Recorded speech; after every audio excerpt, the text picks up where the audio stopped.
بسم اللہ الرحمن الرحیم۔ بسم اللہ الرحمن الرحیم۔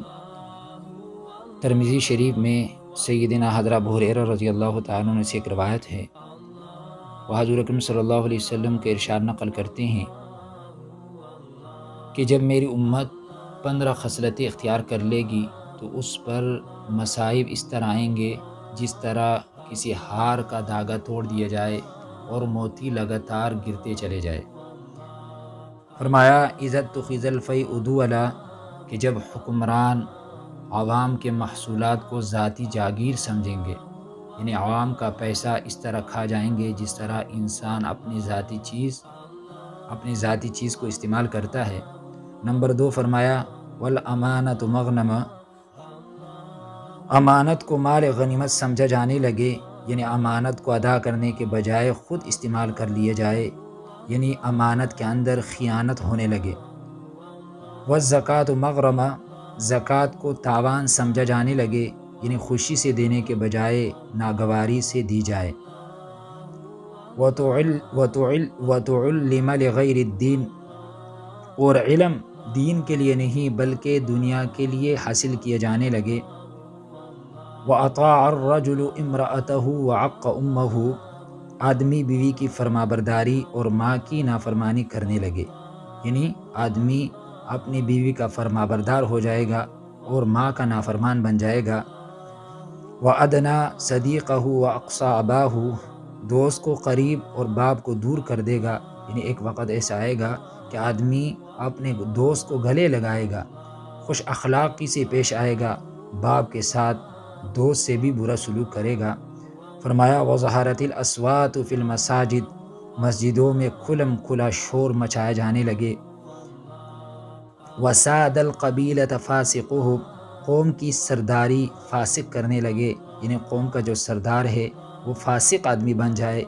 آگے فرمایا وکان زعیم القوم ارذلہم، قوم کا سربراہ قوم کا سب سے زیادہ ذلیل آدمی بن جائے، یعنی جو سب سے زیادہ ذلیل ہے وہ قوم کا سربراہ بن جائے۔ وَأُكْرِمَ الرَّجُلُ مَخَافَةَ شَرِّهِ، آدمی کا اکرام اس کے شر سے بچنے کے لیے کیے جانے لگے، یعنی اندر سے وہ دشمن ہوگا لیکن باہر سے وہ اس کا دوست بنے گا، اس کے شر سے بچنے کے لیے، یعنی وہ اس کا اکرام کرے گا اس خوف کی وجہ سے کہ کہیں مجھے یہ نقصان نہ پہنچائے، ورنہ دل میں وہ اس کا دشمن ہوگا، تو شر سے بچنے کے لیے دوسرے کا اکرام کیا جائے گا۔ آگے آپ صلی اللہ علیہ وسلم فرما رہے ہیں وَظَهَرَتِ الْأَسْقَيْنَاتُ وَالْمَعَازِفُ، آلات موسیقی یعنی گانے والی عورتوں کا اور ساز و باجے کا رواج ہو جائے گا۔ وَشُرِبَتِ الْخُمُورُ، شراب عام ہو جائے گا، یعنی اور جس طرح دوسری روایتوں کے اندر آتا ہے کہ لوگ اس طرح شراب پئیں گے، یعنی شراب عام ہوگی، شراب عام پی جانے لگے گی۔ وَلَعَنَ آخِرُ هَٰذِهِ الْأُمَّةِ أَوَّلَهَا، فرمایا امت کے بعد والے لوگ اپنے سے پہلے لوگوں کو برا بلا کہیں گے۔ جب یہ علامتیں ظاہر ہوں گی تو آپ صلی اللہ علیہ وسلم فرماتے ہیں فَلْيَرْتَقِبُوا عِنْدَ ذَلِكَ رِيحًا حَمْرَاءَ وَزَلْزَلَةً وَخَسْفًا وَمَسْخًا وَقَذْفًا، فرمایا جب یہ ساری نشانیاں ظاہر ہو جائے گی تو اس وقت سرخ اندھی، زلزلے، زمین میں دھنس جانے، آدمیوں کی صورت بگڑ جانے اور آسمان سے پتھروں کے برسنے کا انتظار کرنا چاہیے۔ وَآیَاتٍ تَتَتَابَعُ كَنِظَامِ بَالٍ قُطِعَ سِلْكُهُ فَتَتَابَعَ، اور ایسے ہی مسلسل آفات کے آنے کا انتظار کرو جس طرح کسی پرانے ہار کا دھاگا ٹوٹ جائے اور اس کے موتی پے در پہ جلتی جلتی گرنے لگے۔ دیکھو میرے محترم دوستو، اس حدیث کو ہم سامنے رکھے اور اس وقت امت کے اوپر جو مصائب ہیں، جو پریشانیاں ہیں، اور امت مسلمہ جن پریشانیوں کے اندر مبتلا ہے، حضور اکرم صلی اللہ علیہ وسلم نے کیا فرمایا؟ کیا ہم اپنے ارد گرد نظر ڈالیں تو ان میں سے کون سی علامتیں ہیں جو ہمارے معاشرے میں نہیں پائی جاتی؟ کیا حکمرانوں نے عوام کے محصولات کو ذاتی جاگیر نہیں سمجھ رکھا ہے؟ کیا علم دین کو حصول دنیا کا ذریعہ نہیں بنا لیا گیا؟ کیا والدین کو ستایا نہیں جا رہا؟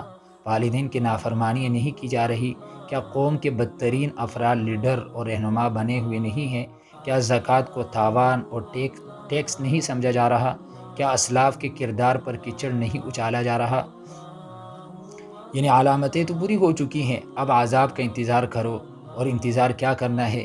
ہم تو عذاب کے اندر مبتلا ہو چکے ہیں، بلاؤں کے تو شکار ہو چکے ہیں۔ کیا ظالم اور فاسق و حکمران خدا کا عذاب نہیں ہے؟ کیا بین الاقوامی تذلیل اور تحقیر یہ عذاب نہیں ہے؟ کیا باہمی قتل و قتال، نفاق، افتراق یہ خدا کا عذاب نہیں ہے تو اور کیا ہے؟ کیا عدم تحفظ، خوف اور ڈر یہ اللہ کا عذاب نہیں ہے تو اور کیا ہے؟ کیا یہ زلزلے اور یہ دھماکے یہ اللہ کا عذاب نہیں ہے تو اور کیا ہے؟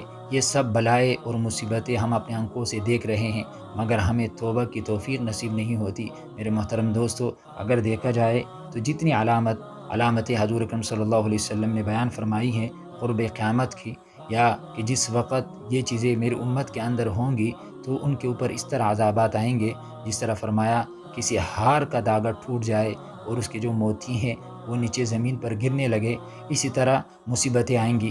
دیکھو میرے محترم دوستو، پچھلے دنوں میں سیلاب آیا تھا، اس سے کتنے ملک کا کتنا نقصان ہوا، زلزلے بھی آتے ہیں، لیکن ہم اس سے عبرت نہیں پکڑتے، ہم اس سے عبرت حاصل نہیں کرتے۔